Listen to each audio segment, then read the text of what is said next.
Right. A few figures from the book.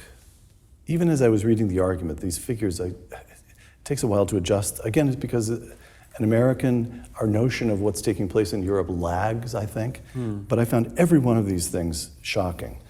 By 2015, I'm taking these from your book. By 2015, more British Muslims were fighting for ISIS than for the British Armed Forces. Yeah. By 2016, the most popular boy's name in England and Wales, Mohammed. By the middle of this century, this is a projection, by the middle of this century, a majority of Austrians under the age of 15 will be Muslim. And it is single-digit numbers of years ago that every one of those was unthinkable. Is that correct? Yeah. I mean, I smile because, I find it... You're used to it. I find it, if I didn't laugh, I'd cry. I've done the crying. I mean, the point about this is that, again, all of these things you're meant to not notice. You're meant to not say it either. You're meant to say, yeah, okay, so Mohammed happens to be the most popular boy. Then what are you saying? Bigot? Right. What's wrong with that? Right. Or they find ways around it. They say, no, it's just that we counted the Harrys in a different way that year, and so on. All of these things, there has been an enormous cost that people have been made to pay if they observe what's in front of their eyes. And so we get used to this sort of just period of lying. Right. And that's what we've been in. What is the Orwell? It takes a great effort to see what is under one's nose. Right. All right, second concatenation. Again, I'm quoting you, Douglas. At the same time that we've had this influx, at the same time, Europe has lost faith in its beliefs, traditions, and legitimacy. Europe is now deeply weighed down with guilt for the past. And there is also the problem of an existential tiredness. Yes. And a feeling that perhaps for Europe, the story has run out and a new story must be allowed to begin. Okay, take us through that a little. Now, the German war guilt, that's clear. Britain seems to me to be, so again, I'm speaking as an American. What was the Churchill movie that was just a big hit last year? We think of Britain. Britain has no apologies to make, no reason to feel guilty. Neil Ferguson, other people who've looked at the British colonies, on balance, it's a transfer of human capital. Right. They're not impoverishing the people of India. On the contrary. Right. And so why would you include Britain? Britain's the hard case to understand why Britain should feel guilty. Yes. Or an existential fatigue. There's several things. One is the phenomenon that if you or I were to sum up all people across, say, Asia as having responsibility for the same thing, people would say, that's mad. I mean, you're not even picking out the important distinctions. You're being very generalizing. Right. But you can do that with Europe. So you can say, we did the Holocaust in Europe. You can even get away with that in London. Sorry, we. And then you take the other one, post-colonialism, which you refer to. Post-colonialism and post-colonial guilt is suffered in almost equal measure by, for instance, Britain, which undoubtedly ran quite a lot of the world in the past, and Sweden, which did not. So there's a strange thing that has emerged, which I try to explain in the book, where we end up summing up ourselves by our collectively worst moments. The flip side of that is we look at everyone else only by their best. So recent years, for instance, we've heard an awful lot, certainly since 9/11, about the Islamic Neoplatonists. No one talked very much about the Islamic Neoplatonists until this last 20 years. But the Islamic world is best represented by the Islamic Neoplatonists, whereas Europe is best represented by Auschwitz. Well, here you get to one of the problems of this, is that we are... That's just uninformed. Yeah, of course it's uninformed. All of it's uninformed, and it's also imbibed by vast swathes of the public and told to them by a huge amount of academics, media, politicians, and others. There's several reasons for that, isn't there? One is that you can do that almost cost-free as a modern politician, can't you? It's like the endless apologies for historical acts. It can gain you something, but it costs you nothing. All you're doing is selling out and misrepresenting the past. But you yourself might be able to polish a bit of your halo or burnish your reputation in some way. But this is just one element of this. This thing I describe as the sense of the story running out. A couple of people have said, and I'm very glad they've pointed this out, that in some ways it's the most original part of the argument of my book. The immigration bit is important and people should know about it. But So this guilt-ridden complex that Douglas is talking about, that is being felt by the British, in which all of Europe's problems, all of Europe's, let's just say, the things that, are associated with European values, the good and the bad, and especially the bad. Whatever you want to talk about the past mistakes, somehow Britain gets basically, sucked into it. And so all of Europe's mistakes, all of Europe's past tragedies, somehow these are now perpetuated within England and in Great Britain and is being talked about by who? It's a change in the history. It's a change in the story. So, for example, if you were going to say something, Europe is going to be marred by the tragedy of all the concentration camps, Auschwitz, as Douglas talks about. Well, how does England get dragged into that? What did England have to do with the Jewish extermination that was being committed by the Nazis? Nothing at all.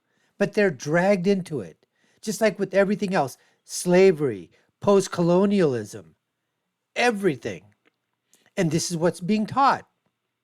This is what's being reported by the liberals, by the progressives, by the media, a rewrite of British history, of European history, making England that colonialism, that was terrible, imperialism, terrible. It had absolutely no good whatsoever. It just completely decimated the entire world.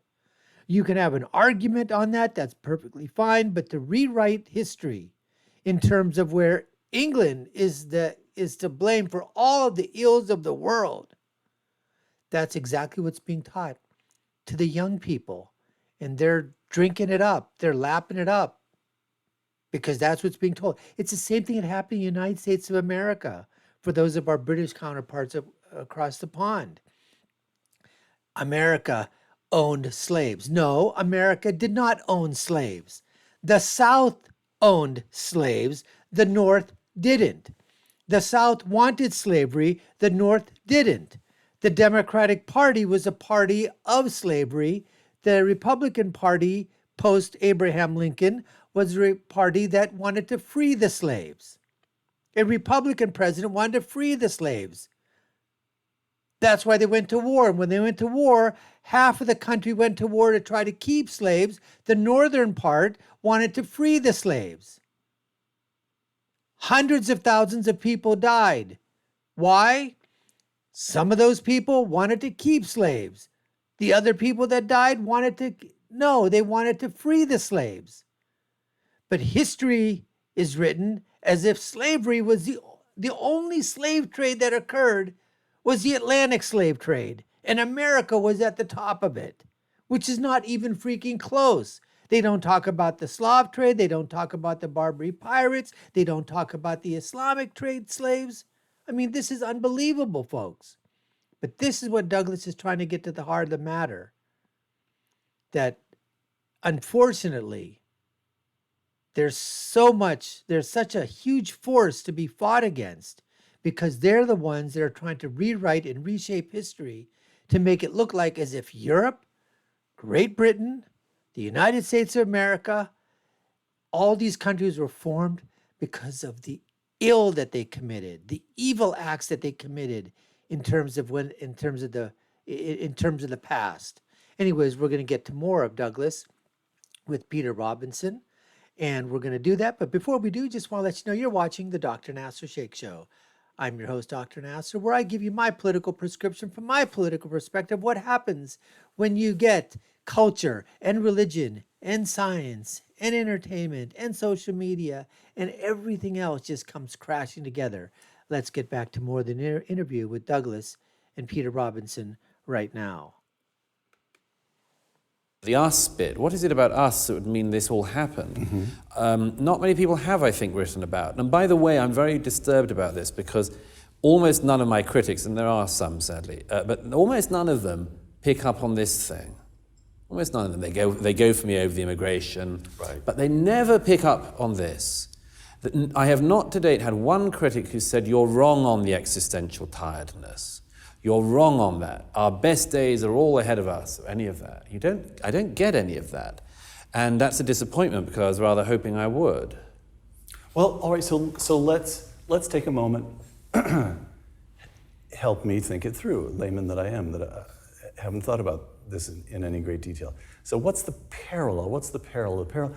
I don't know, 5th century Rome, collapse of civilizational self-confidence. Of course they could have kept the barbarians out of the city, but they permitted the city to be sacked for reasons that don't make any sense all these years later. Yeah. And we get the same, you can see why Europe would have felt that the First World War was a catastrophe.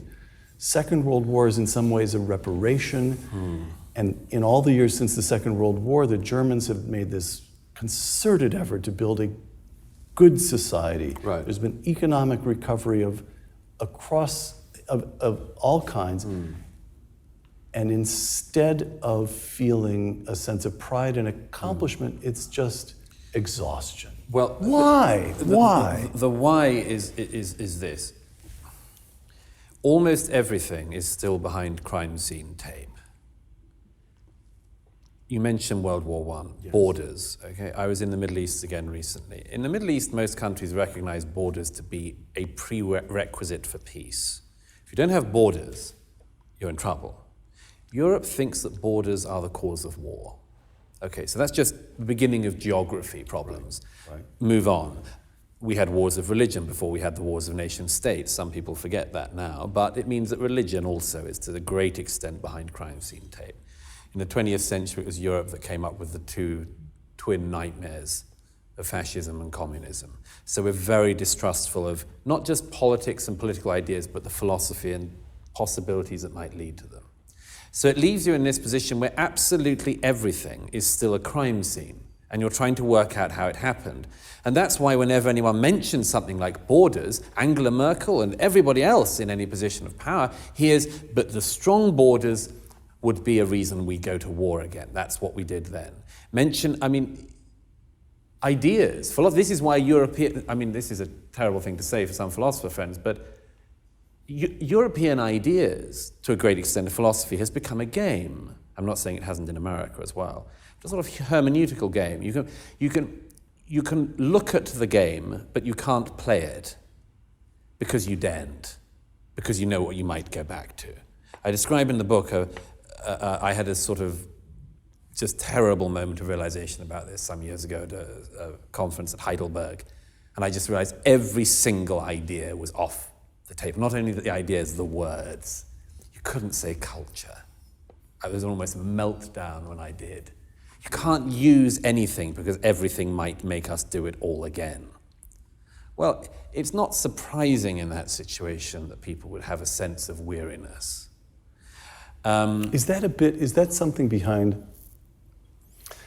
again, you're having to explain all this to an American, but is there some connection between that and the drive toward a European Union? Oh, yeah. That somehow or other we can escape our past by reinventing, we can dissolve our identity, we can dissolve our historical identity, we can wash away our historical guilt in this new entity. There is that. There's also, by the way, I was in Berlin again the other week, and a German audience member pointed this out to me, that there is also the thing, even in this stage, the Germans want to lead the way. They just want to lead the way in masochism, and more. But that the German instinct to dominate, even in the new era, is obviously still there. And also the European Union provides something to do. I was having this debate a little while ago with the former Polish foreign minister who said, yes, we've got to keep moving. The EU has to keep moving. It's got to have purpose. It's endlessly onwards and onwards. And my view as a skeptic of that particular project is, how about that it moves until the point at which you lose the public, for instance? How about that? But that's, of course, that's a mad xenophobic British view, of course. All right. You have a new... Again, Douglas tries to bring out the fact that anytime you try to bring about British sovereignty, British history, British art, entertainment, British structure, British society, whatever happened in the past, the good that Britain did in World War II, standing up to the Nazis, standing up to Hitler. Literally, at that time when, if Britain hadn't stood up, if Britain hadn't put their best pitcher into the game, Winston Churchill, and for 6, 7, 8 innings, I'm using a baseball analogy here because I don't know how to use it with the cricket one for our British counterparts across the pond. But guess what? They withstood it. He was there for 6 or 7 innings. And yes, America came in with the relief pitcher. They came in with the save. But if it wasn't Britain holding it down in the very beginning, guess what? This YouTube video right now, I'd be speaking German to you guys. That's exactly, but you know what? They don't get credit for it. You bring that up, just wash it away. That has nothing to do with anything. Look how racist Europe is. Look how racist Britain is. You guys are bigots. You guys don't like immigration. You don't like the changing society. You don't like religion. You don't like this. You don't like that. That's what's happening. The same thing they're trying to do here in the United States of America. Rewrite history. Get rid of the Constitution. It's not a living, breathing document. We need to have a new Constitution. We need a new Bill of Rights. We need everything new. Just start all over again. And let's have everybody's, perspective put into a document. That's what's going on here, folks. They want to destroy British history completely. If I bet you, and I'm willing to bet the same thing in the United States of America, if academics, college, university professors, the mainstream media, the historians, if they could find a way to wipe out America's good and just continue to highlight America's, low points, they're doing that already. They're indoctrinating our kids in universities, they're at colleges. They're starting, even at as young as in middle school, kindergarten even. Look at what's going on culturally, how things are changing. And the same thing is happening in Britain as well and across Europe too, folks. And all Douglas is trying to do is opens people's eyes to it and let them make the decisions after that. But at least he's giving them a little bit of a viewpoint and basically saying, hey, take a look at this. Look around. See what's going on. Yes, things are changing, but do you think they're changing for the good? Are we moving forward? Backward? Are we staying still? What's happening? All we're doing is asking questions. Anyways, folks, we appreciate you taking the time to watch. You've been watching the Dr. Nasir Shaikh Show. I've been your host. My name is Dr. Nasir, and if you haven't done so already, hope we've earned your subscription. Subscribe to the channel, like, share, and follow us. You know what to do. Check out our links above and below to other videos that we have. And I'll leave you with my final thought, which is always, when you're right, and when you're left, you're wrong. Until next time, folks, take care and stay safe.